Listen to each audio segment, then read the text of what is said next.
Annyeong! Hari ini Rabu 25 Desember 2024, kami bertiga yaitu mahasiswa dari Stikes Bakti Husada Mulia Madiun Prodi S1 Kesehatan Masyarakat kelas 3. Saya Hidayatul Maratus Solihah dengan NIM 2023-03020.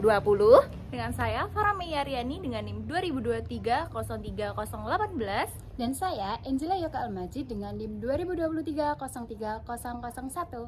Di sini kami bertiga mau mengunjungi usaha ekonomi kreatif yang ada di Magetan.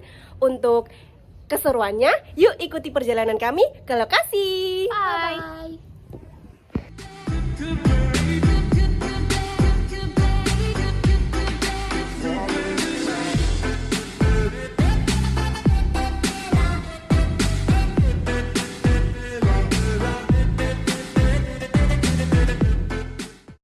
Budaya dari Desa Pacalan ini adalah menanam tanaman jerembab yang menjadi satu kebanggaan tersendiri dari desa ini.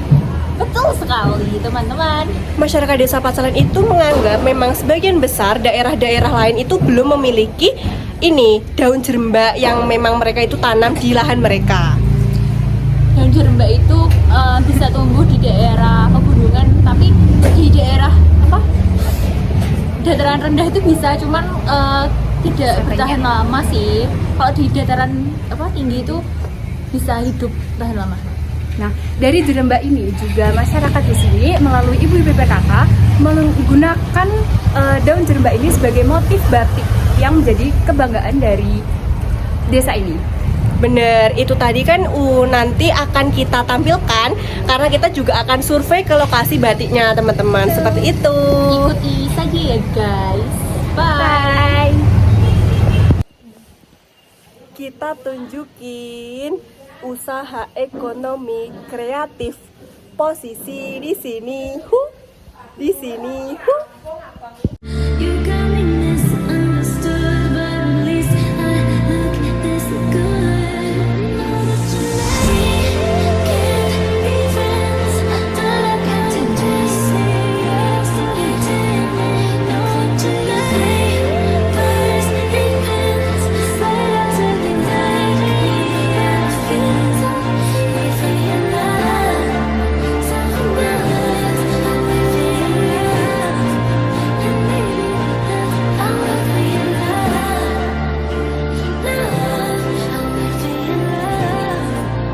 Assalamualaikum warahmatullahi wabarakatuh. Waalaikumsalam warahmatullahi wabarakatuh. Ya, sebelumnya perkenalkan dari Ibu, kami berdua ini dari mahasiswa Stikes Bakti Husada Mulia Madiun Prodi S1 Kesehatan Masyarakat. Terkait sosiologi dan antropologi di kesehatan masyarakat. Nah, kemarin itu kami itu sudah mengusulkan bahwasanya memang kita mewawancarai terkait usaha ekonomi kreatif, yaitu kita mengambil usahanya dari ibu-ibu ini. Jadi nanti ini akan diberikan beberapa pertanyaan, ibu-ibu bisa menjawab terkait memang di kenyataannya bagaimana seperti itu. Sebelumnya boleh diperkenalkan mungkin dari ibunya ini di sini sebagai apa dan namanya siapa seperti itu. Monggo. Assalamualaikum warahmatullahi wabarakatuh. Terima kasih atas kunjungannya adik-adik ke sini. Di sini saya perkenalkan, di sini saya sebagai kepala bagian produksi. Nama saya Mulyani dan ini sebelah saya Mbak Karti ini sebagai pekerja yang diproduksi. Baik Ibu, untuk pertanyaannya, hubungan antara ibu-ibu kerja ini seperti apa nih? Apakah dari tetangga, nopo PKK, nopo pripun? Oh iya Mbak, kita di sini bekerja hanya tadinya 10 orang. Itu semua dari PKK. Terus dengan adanya krisis yang kemarin, terus akhirnya mengeluarkan satu-satu, kita tinggal 5 orang. Dan itu aja. Kemudian kalau di proses produksi ini apakah sudah menerapkan K3? K3 itu kayak kesehatan keselamatan kerja mungkin. Oh ya, ini bisa dibantu sama Mbak Kartik yang menjawab. Iya Mbak, sudah. Untuk kita kan memulai prosesnya mulai dari mengeblat, menyanting, mewarna, melorot, memberi fix warna dulu, terus melorot, itu semua menggunakan. Contohnya kalau kita sedang menyanting itu kita pakai ini juga apa itu? Ya, pelindung badan, ada pelindung kain baju kita supaya tidak kena malam karena itu kan panas. Kalau kita tahan dengan ini kemungkinan besar itu nggak sampai ke anggota badan kita gitu. Dan untuk fiksasi warna itu kita menggunakan sarung tangan karena itu menggunakan bahan kimia. Nah, sedangkan untuk melorotnya kita menggunakan bantuan dari kayu yang biar nggak panas gitu. Jadi untuk K3-nya sudah diterapkan ya Bu? Alhamdulillah sudah. Nah, untuk proses produksinya ini Bu, dari awal sampai akhir boleh dijelaskan bagaimana? Mulai dari awal kita ngeblat dulu. Ngeblat itu mentransfer motif dengan cara menulis ulang atau menggambar dari motif yang sudah ada. Setelah digambar semua baru dicanting menggunakan malam panas itu. Setelah itu baru diwarna seperti ini. Setelah diwarna harus nunggu kering dulu baru difiksasi warna. Setelah fiksasi warna kita nunggu paling tidak itu 1 malam. Nah, setelah itu baru dilorot itu menghilangkan malamnya supaya jadi kain yang siap pakai. Dan seperti itu Mbak. Oke, karena ini kan tadi sudah ada beberapa pertanyaan terkait proses produksinya juga ya Bu. Jadi ini saya akan langsung pertanyaan. Kalau pertanyaan dari saya itu ada seperti sebenarnya di proses produksi ini usaha ekonomi kreatif Bali dari ibu-ibu PKK ini itu sebenarnya ada target nggak sih Bu? Kalau per hari itu harus menghasilkan berapa seperti itu? Kalau untuk target sebenarnya enggak juga, cuman kita tergantung sama pesanan. Kalau memang pesanannya banyak kita usahakan untuk memenuhinya. Dan kalau misalkan cuaca juga mendukung kan, kalau tidak ada panas untuk secepatnya selesai itu juga nggak bisa, harus nunggu dapat kering panasnya dari matahari. Misal ini kan juga ini ya tergantung pesanan. Ya. Kalau pesanan paling banyak tuh bisa sampai berapa Bu kira-kira? 25 lembar pernah? Ya. Ukurannya yang seberapa? 2 meter 15 seperti ini. Kayak yang ini? Ya. Terus ini karena berarti kalau ini proses produksinya kan tergantung pemesanan ya Bu ya. Itu omsetnya itu juga kayak tergantung misal ada pemesanan banyak juga terpenuhi seperti itu omsetnya. Kira-kira kisaran berapa Bu kalau untuk omsetnya? Berapa Bu? Untuk omset itu kita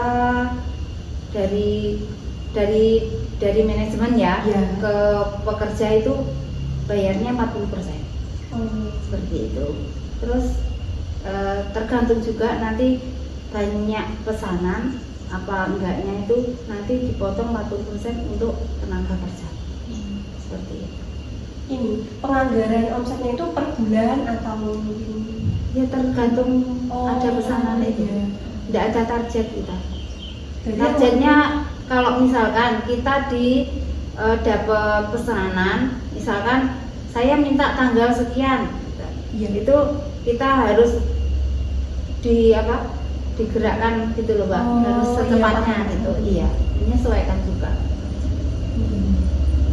Kalau ini buat penentuan harga jualnya mungkin Bu, karena ini kan termasuk UMKM juga ya Bu, Iya. otomatis. Nah itu penentuan harganya dari ibu-ibunya itu patokannya mungkin dari mana kayak gitu? Tergantung dari motif. Semakin Bagus motif, harganya lebih mahal. Seperti itu. kalau maksudnya penentuan per motifnya itu mungkin ada kayak ketentuannya dari ibu-ibu ini punya ikatan terus nanti ada rujukannya itu atau Kita ada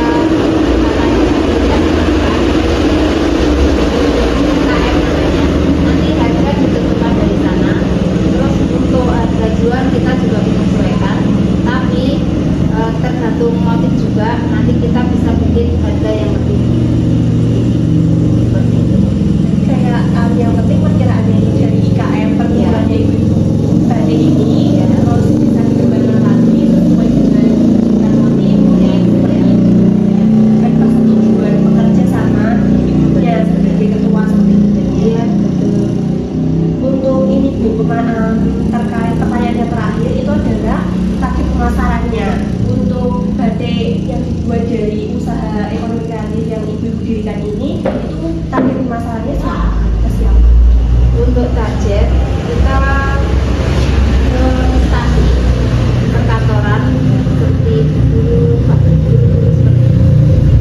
Jadi langsung mereka itu ngambilnya banyak kan gitu ya Bu, karena kan Iya. yang ilustrasi kan otomatis gurunya nggak cuma 1 dan 2 orang. Ya seperti itu. Sama ini Mbak, kalau untuk pemasaran untuk ke selain untuk kita menjual produk seperti ini, kita juga menjual jasanya. Jadi seperti edukasi ke anak didik, siswa SD, TK kayak gitu. Kalau SMP sementara belum ada, tapi kalau SD, TK sudah banyak ternyata.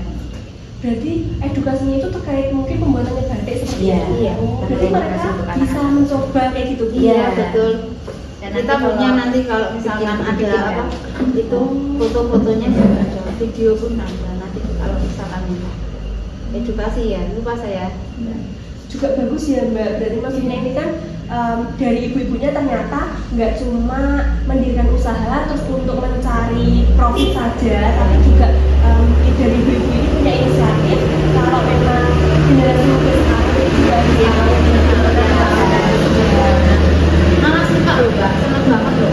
Itu anak-anak itu saking itu nih kadang malah minta warnanya tuh kan otomatis kreasi warna. Ini sendiri nih Bu, yang di sini yang khas itu apa?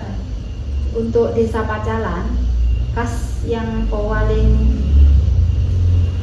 dipakai itu gerembak. Gerembak itu kalau bahasa Indonesia selada air seperti itu.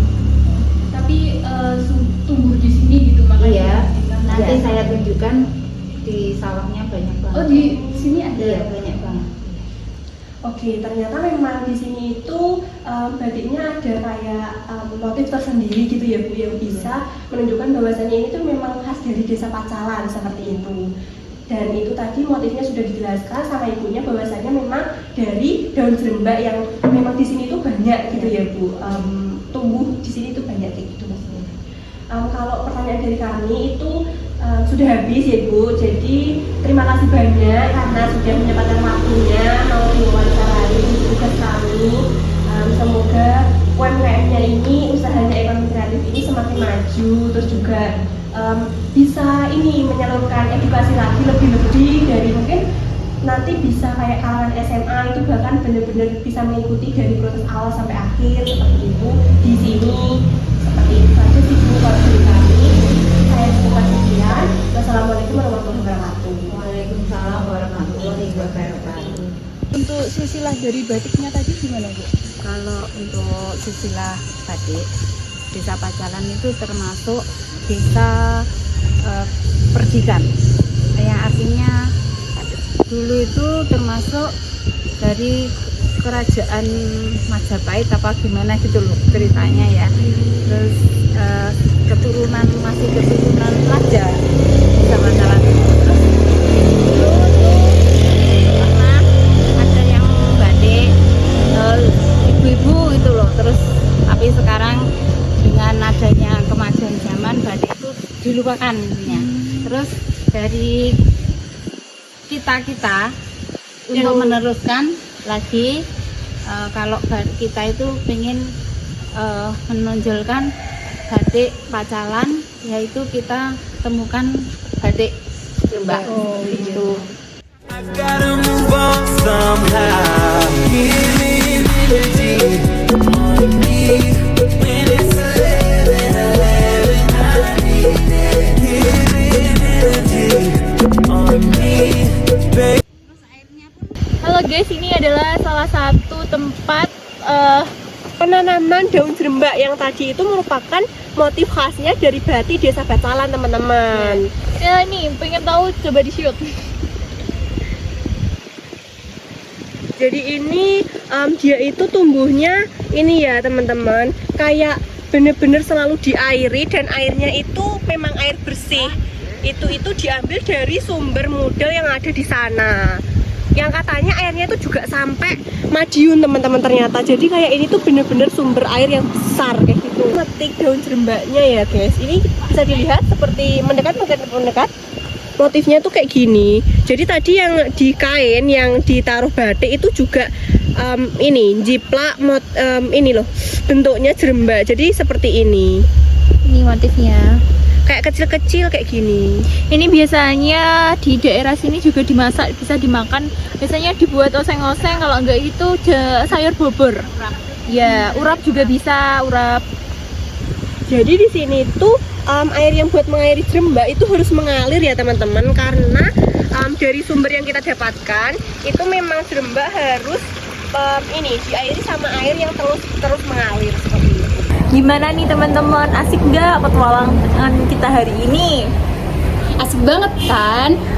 Kita itu udah tadi nonton ke UMKM-nya ini ekonomi kreatif ya teman-teman. Terus kita juga udah nunjukin bahwasannya memang di sini itu ada ini lahan khusus untuk mereka itu menanam jerembak yang merupakan memang kebanggaannya Desa Pacalan seperti itu.